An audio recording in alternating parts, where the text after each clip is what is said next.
the keys to the victory in this game is let's start on the defensive side. Everybody loves to be confident and talk about the offense. I know it's exciting to see this offense perform the way it has. We haven't seen it be fluid consistently throughout, more than 4 games, right? We haven't seen that over the past 2 years with Jalen Miro at the helm. The offense was totally changed around for Jalen Miro. Their style of play calling was changed around and adjusted for Jalen Miro. Both sets of coordinators, right? And so I look back at it and I say, well, now we're in this system where the players believe in what they're being told to do. They actually like what the system is called for them to do, right? And the skill sets that are meshing together, especially in the defensive side, are starting to be a little bit more reliant on each other, and we see the confidence building. So let's start on the defensive side. The first key is the offensive line of South Carolina has struggled. They are leading in the country right now, giving up 42 total sacks this season already in 7 games, or 6 games to this point for them. 7 games total, my fault. In 7 games, they've given up 42 sacks. They're averaging about 5.5, 6 sacks a game that they're giving up. Alabama, over the past 3 weeks, has been able to create 61% more pressures than they did against Florida State in week 1 over the past 2 weeks. Last week's sack production of 4 is the high of the season to match against when we play ULM. So Alabama has an opportunity to really pat those stat numbers with this South Carolina offensive line struggling. So I think coach key number 1 is we have to be able to get home with 4. Reason being, I think this game, the linebackers need to be playing in space to disrupt Lenore Sellers and his ability to create outside the pocket, using his legs in the run game, getting off platform and making passes downfield. I think the inside linebacker room and the edge rushers are going to have a key part in that. I truly believe the 3-man front that we dread so much from Kane Womack will be the answer to stopping this offense because of how ineffective and how inconsistent they are. The wide receivers have drops. The only team in the country that has a receiver with more drops than Ryan Williams on their roster is South Carolina. Now they're developing some chemistry that we saw them kind of make a push last game, but even Oklahoma was able to disrupt that with that offensive line. So I think the D line being able to get home, and Oklahoma really gave us the blueprint. They dialed up more pressures, 5 and 6 man pressures, because they feel like they have the athletes on the back end. Depending on personnel, I don't think we have the discipline just yet if we have Damani Jackson or Deshaun Jones started in the secondary. But if you have guys, if we're going to roll Dijon Lee out there and Xavier Brown on the boundary, or Cam Calhoun and Dijon Lee on the boundary and Xavier Brown at nickel corner, I understand us playing a lot more aggressive, allowing Bray Hubbard to play closer to the box, Keon Sabb, those guys, whether they drop and robber technique. If we're going to do that 3-man front and play a tight box, right, to force them to kind of be tempted to more so lean on their run game, because I feel like our run game containment has been a lot better. A lot of people will keep number watching and saying that Alabama can't stop the run or it can't run the ball. Well, I tell you one thing, the last 2 teams that have had average of 5 point. You had Missouri coming in with a 5.3 RPK average for their team. We hold them to a 3.8 clip. And then this past weekend against Tennessee, they barely broke 100 yards. And they talk about how we had to run the ball. We chose to utilize the run game. We know that the interior defensive line was their strength. So I like the way that the coaching staff is teaming up. But when I look at the defensive side, D-line has to be there. So Freddie Roach is going to have a huge task this week. For guys, I look to start making plays or to create some havoc on that defensive line. I'm talking maybe Tam Keenan, especially in the run game. I think he's going to be a big impact this game. But when he's spelling Tam Keenan, I think London Simmons, Edric Hill, those 2 guys are going to have big games. I feel like they're going to play probably more. They're probably going to play more of the load this game. Being that it's an away game, this is an opportunity to get some young guys, some more live reps, some younger guys going into the fall, especially if we're able to be explosive on offense and we're not able to sustain long scoring drives, but we're out there just scoring at a clip, 3 minutes, 4 minutes, 3 and out, we scoring again, 4 minutes. South Carolina's defense is struggling. Now, I'm not saying this and being like we should overlook them. I'm just saying that what has been shown on film and what should happen in this game. I'm not saying we should blow them out, but the areas where they struggle, we have thrived. Their passing defense is second to the last in the SEC. We have the number 1 passing offense in the SEC. as far as efficiency. I don't think total numbers. I think total numbers like stats. We're right in number two, number three in all major categories except for rushing. We're number 9 in the SEC right now. So we're right there in the middle of the pack as far as running the ball. And if you look at across the SEC, nobody's really dominating and running the ball good. This is not an age of college football where you're able to do such things because of the type of athletes you have up front. You have to try to. It's all about schematic. It's all about timing with your run game. So I think we're in a good spot where how our defense, our offense is producing, and how our defense is containing the run game. So second key for success, we're going to stay on the defensive side. I look at the secondary, the opportunities that we should be able to have this season. Lenore Sellers is a great quarterback, in my opinion. But once again, the offensive line is struggling. He will have some passes that are in at 3. If Alabama stacks the box on Sellers, I don't think we necessarily have to stack the box on Sellers. I don't think you have to stack the box on Sellers. I think he struggles more when you give him a light box, and you bring pressure from outside the box. That's where he struggles at. See, a lot of people think that he struggles when you put like 7 or 8 on the line of scrimmage. Brett Venables does that in a certain way, but he can create plays. He'll find his check down when you crowd the line of scrimmage. He might guess wrong every blue moon, but he will make the plays there. I think he struggles when you bring the pressure to your second level. From the second level, when you got a heavy overhang, which tends to look like a light box, you might shift your Sam linebacker and the strong safety to split H back in slot type alignment between the 2 and 3. You might send both of those guys for inside outside or outside inside leverage type of alignment, and then walk them up from the second level on the pre-snap cadence and send pressure that way. That's where I see him struggling the most part, and I think that's where Kane Womack has an advantage, because you see our safeties in cadence, they stroll up to the line of scrimmage and bring pressure. Now, the other key is secondary. We got to be disciplined in the secondary because we're going to have opportunities to create turnovers. So now back into the conversation. When I look at the matchups, man, that South Carolina has faced, as far as the passing game, a team that I think gave them problems and really handled them in the passing game that I don't think has near the passing game talent or explosiveness that Alabama does. I don't think he does. But I look at the matchups, man, and each team that really handled South Carolina handled them in the passing game. Now, I don't know if Latier was fully healthy, but he did not have an explosive passing game. And even though they won by 19 points, that game could have been, I think, a truly healthy Latier and a more explosive passing game. That game had the opportunity to be like a 42-7 game. And I don't think Oklahoma's offensive line is as good as Alabama's, right? And so I look at some of the matchups. I compare our offense to maybe the likes of Missouri, right? And you saw South Carolina go on the road and play Missouri tough. South Carolina played Missouri tough.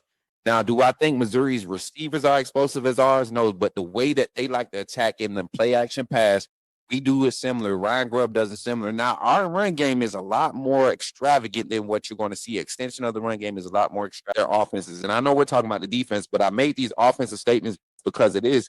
You can't allow South Carolina to slow the game down and milk the clock and run the ball. So in order to do that, your offense has to be able to pass at a high clip.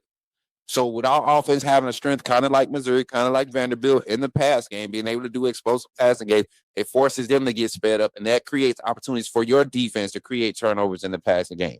I know y'all was like, dang, why is he talking offense? We just talked about the secondary. That's why. Because the offense can fuel turnovers for the defense. You speed their offense up. You put Lenore Sellers in 35 drop back situations where he's looking downfield. You give yourself a higher chance or high probability to create turnovers than him dropping or turn around and hang. And we know where Alabama's weakness has been, the explosive run game, not necessarily containing the run game, but when teams have found gaps, they have been explosive, right? That's where Alabama cut their average explosive runs from 4.2 to 2.8 in the last 3 weeks. So let's talk about those numbers when we talk about Alabama's defense. But defensively, I don't think their defense is going to be able to slow us down and get us out of our wheelhouse. If they do, it's because they're getting some type of crazy disruption up front against the best offensive line that's been the most consistent offensive line all season, which story for another day. Look at the secondary: Dijon Lee, Ray Hubbard, Keon Sabb, Drake Kirkpatrick, Xavier Brown. These guys are very aggressive in attacking the ball, and we seen Lenore Sellers have air throws multiple times in multiple games this year. We saw it against LSU 2 weeks ago. We saw it against Kentucky. Even though they won that game, we saw him give that defense a lot of opportunities. We saw it against Missouri. We saw it against Vanderbilt early in the season, and even against Virginia Tech. And Virginia Tech played that game very, very sloppy. And Sellers just he refuses to be consistent in the pass game. Now, do I think this is more so of him trying to carry all the weight type of thing? Yes. And if I'm Kane Womack, I'm not giving him a chance to slow down. So how we getting home with the 4-man front is going to be huge. But the way that the defense reacts on the back end will cause him to be hesitant, especially if we get that aggressive nature of crashing down on all the underneath out the bubbles, the quick screens like we saw from Red Morgan coming out the slot. I think that's where we can utilize Cam Calhoun's skill set, because a lot of his interceptions came. Key number 3, I'm gonna just kind of round this out for the offense as a whole, because I think where our strength is, which is in the pass, and that will be the catalyst for this game. But we've seen Ryan Grubb, even in the Missouri game, and in the Vanderbilt game, you've seen Ryan Grubb come out with an assertiveness to enforce the run game, right? Enforce the run game. And South Carolina has not been great in defending the run. Now, they did good against Oklahoma, but I don't think Oklahoma has very much confidence in their run game. But they did not do good against Vanderbilt. They opened up. Vanderbilt was able to open up some explosive runs. Let me pull up this little this chart here for them. I want to talk about Vanderbilt because they did it by committee. I like the fact that Vanderbilt did it by committee, because it kind of resembles how Alabama has to do it with our run game.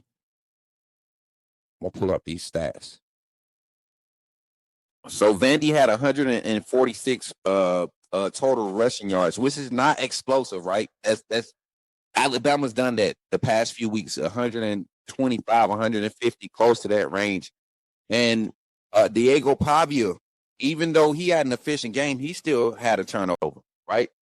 I look at this game rushing-wise, Alabama averaging 4.3 yards per carry right now per game, 4.3 yards per carry. Before Jam Miller came back, we were at 3.8, right? South Carolina is averaging, giving up 5.1 yards per carry this season. If Alabama could hit their average of 4.1 on a consistent basis, we're ahead of schedule. We're ahead of schedule, but we're putting and then on the other side of that, now that I'm saying it out of my mouth, pause, right, and I'm saying it out loud, if South Carolina is giving up 5.1 and we're averaging 4.1, which one of those averages is going to play out in the strength? I think 5.1 is a lot to be given up. We complain about Alabama's defense giving up an average of 3.9 right now, right? With all the explosives, and South Carolina will give us some explosives. You had a 44-yard rush by Lassiter against them, right? 15-yarder from Cedric Alexander. Hoskins had a 15-yarder in that game. Caleb Barnett had an explosive run. So it's not crazy to see this team run the ball, get explosives ran on them. I think in that game, now that I'm thinking about it, Pavia made a lot of bad decisions keeping the ball too. If I truly think about it against South Carolina, I think Pavia made a lot of bad decisions keeping the ball. Y'all let me know your thoughts. Let's get in the comments now, Mary J. So those are my 3 keys, man. D-line has to be able to get pass rush, close that pocket. Lenore Sellers disrupt him. That's number 1. Number 2, secondary has to be opportunistic. Show up, make the plays. I don't know if we're going to see a lot of man coverage. They got Nick Harper, the 6'5" receiver at South Carolina. He's going to be a problem to deal with. They got Lenore Sellers' little brother. He was getting a lot of targets last game, and he's doing work out the slot. That chemistry there. So guys are going to have to be on their P's and Q's and be physical in this game. Make sure that we play a clean game. We are in South Carolina, and we know how it gets in South Carolina with those yellow flags. And then the third key for success, the run game does not have to be explosive. If we just can hit our averages, that might indeed be explosive. If we're just able to execute in the run blocking, I think that sets it up. The pass game, I don't think South Carolina has enough to really stop the pass game. They might disrupt it 1 or 2 times or maybe 1 or 2 drops, but to stop it, to contain it. We've yet to see a defense do such. And we've seen more athletic defenses before this game. If Alabama shows up and make this a faceless opponent, doesn't look at records and play like they showed up to play against Georgia, like they showed up to play against Tennessee, this is a blowout game, in my opinion. South Carolina is struggling that bad. They're struggling that bad. Let me get in the comments and see what you all got to say. Mary J got some star comments. Let's see which one. She said, Zach said, from a coaching perspective, and I'm going to get this off the screen now. From a coaching perspective, how do you keep a team motivated and focused after 4 straight weeks of ranked teams to now play a team that is struggling and not let the complacency creep in? It's not the coach's job at this point, Zach. We're at the point of the season. We're 7 games in, right? My job as a coach is to make sure that schematically I have you prepared for every opportunity that we present. And then that's another job that my coaching staff has. We have to create more opportunities to see more players be productive. And how do you do that? The early reps and practice is what matters. So you can't be complacent in your evaluation. That's how you keep players on their P's and Q's, because if a player just went off, let's just say this is an example. Let's just say, and I don't think this will ever happen, but let's just say Jeremy Bernard is on a high horse because of his games the last 2 weeks, and he comes into practice. He's not going through the blocking drills right on the receiver side. He's half telling and catching the ball with one hand, jogging through routes.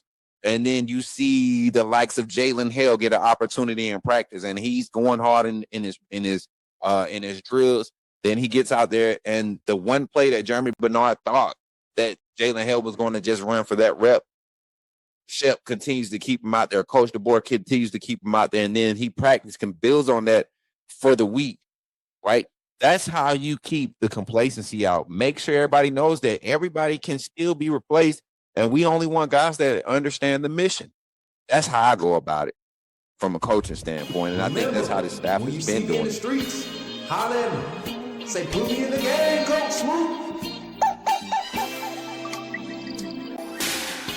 Put me in the game, Coach Swoop. Put me in the game, Coach Swoop. Like, share, subscribe. You know we keep it live. Put me in the game, Coach Swoop.